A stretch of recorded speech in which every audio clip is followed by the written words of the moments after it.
Humarap si Josue sa tila di mapasok na lungsod ng Jericho. Inutusan ng Panginoon si Josue na nagsasabing, "At iyong liligirin ang bayan, lahat ng mga lalaking pangdigma na liligid na minsan sa bayan. Ganito mo gagawin na 6 na araw. At 7 saserdote sa unahan ng kaban ay magdadala ng 7 pakakak na mga sungay ng tupa. At sa ika-7 araw ay inyong liligiring makapito ang bayan, at ang mga saserdote ay hihipan ang mga pakakak. At mangyayari na pagka hinipan nila ng matagal ang sungay ng tupa, at pagka inyong narinig ang tunog ng pakakak, ay hihiyaw ng malakas ang buong bayan, at ang kuta ng bayan ay guguho, at ang bayan ay sasampa ang bawat isa'y tapatan sa harap niya." Nagtiwala si Josue sa Diyos at pinangunahan niya ang mga Israelita na sundin ang mga tagubiling ito. Sa ika-7 araw, naganap ang isang himala. Bumagsak ang mga pader ng Jericho sa tunog ng mga trumpeta.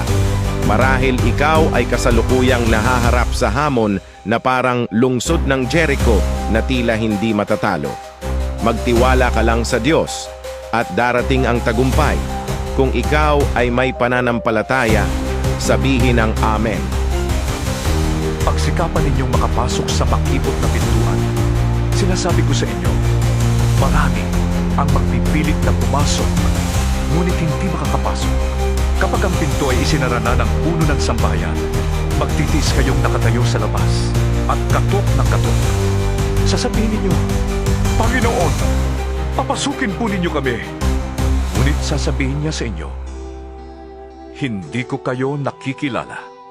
Sasabihin naman ninyo, "Kumain po kami at uminom na kasalo ninyo, at nagturo pa kayo sa aming mga lansangan." Sasabihin naman niya, "Hindi ko kayo nakikilala. Lumayo kayo sa akin, kayong lahat na mapaggawa ng masama." Tatangis kayo at magngangalit ang mga ngipin kapag nakita ninyong nasa kaharian ng Diyos sina Abraham, Isaac at Jacob, at ang lahat ng propeta, at kayo na may ipinagtabuyan sa labas. Darating ang mga tao buhat sa silangan at sa kanluran, sa hilaga at sa timog, at dudulog sa handaan sa kaharian ng Diyos. Tunay ngang may nahuhuling mauuna at may nauunang mahuhuli. Abraham. Siya ang ama ng pananampalataya na buong pusong sumunod sa Diyos. Kahit na mahirap maarok ang mga utos ng Diyos, walang kondisyong inialay niya ang kanyang minamahal na anak.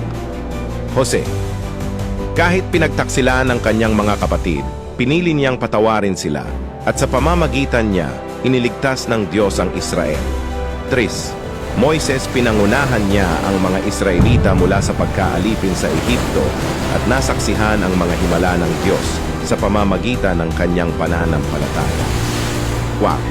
David, isang hari at mandirigma, siya ay nagkamali, ngunit taus-pusong nagsisi at tumanggap ng kapatawaran ng Diyos.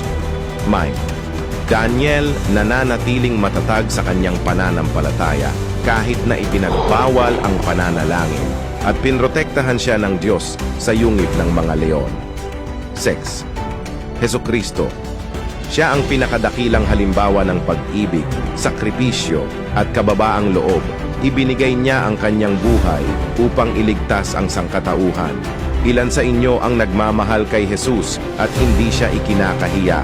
Amen.